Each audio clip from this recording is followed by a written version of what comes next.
मिनश्शैतानिर्रजीम बिस्मिल्लाहिर्रहमानिर्रहीम। ये मैं कुरान की फ़ाल तकरीबन अरसा 40 साल हो चुके हैं। बारहा कुरान की फ़ाल निकाली है और वो कभी भी फ़ाल गलत नहीं निकली। जो जवाब आया है वो हमेशा ठीक रहा है। इसका तरीका ये होता है कि सबसे पहले अलहम्द शरीफ पढ़ी जाती है और फिर आयतुल कुर्सी और एक फिर कुरान की छोटी आयत है और एक और फिर आयत है और 10 मरतबा दरूद शरीफ पढ़ा जाता है।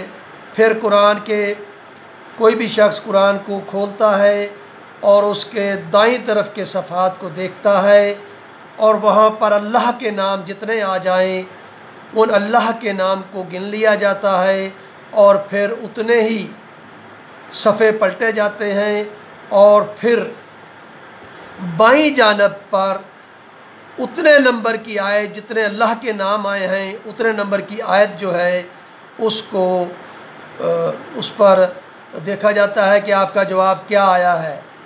और उस आयत से थोड़ा ऊपर एक आयत ऊपर और एक आयत नीचे से मिलाकर अगर आयत का मतलब समझ ना आए तो तीनों आयतों को मिला के मतलब समझ लिया जाता है। और अगर आपने कुरान खोला है और अल्लाह के नाम नहीं आए तो समझो कि बहुत सख्ती है, बहुत ज़्यादा सख्ती है। और अगर आ जाए तो फिर तो ठीक है। अगर अब डर की आयत कोई आ जाए यानी खौफ की आयत आ जाए, नज़ीर का लफ्ज़ आ जाता है बाज़ औक़ात, तो इसका समझो कि वो आपका अमल जो है जो आप जिसकी फ़ाल निकाल रहे हैं वो ठीक नहीं होगा। और अगर आपके लिए कोई खुशखबरी बयान आ जाती है, बयान खुशखबरी का यानी कि जैसे बशीर आ जाता है, तो इसका मतलब है कि ये आपके काम आप इसको कर सकते हैं।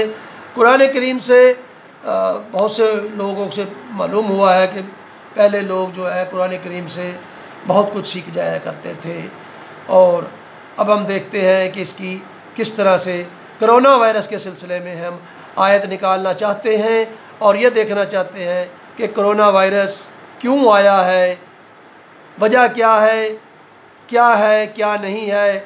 अल्लाह ताला आलिमुल गैब है, काशिफुल असरार है, वो बैत जो हमारे छुपे हुए राज हैं, ज़िंदगी के राज हैं, कहीं कुछ भी है वो बता देता है, समझने वाला समझ सकता है। बाज़ औक़ात आयत समझ में नहीं आती और बाज़ औक़ात इंसान समझ नहीं पाता, लेकिन अल्लाह ताला तो हमें बताने चाहता है।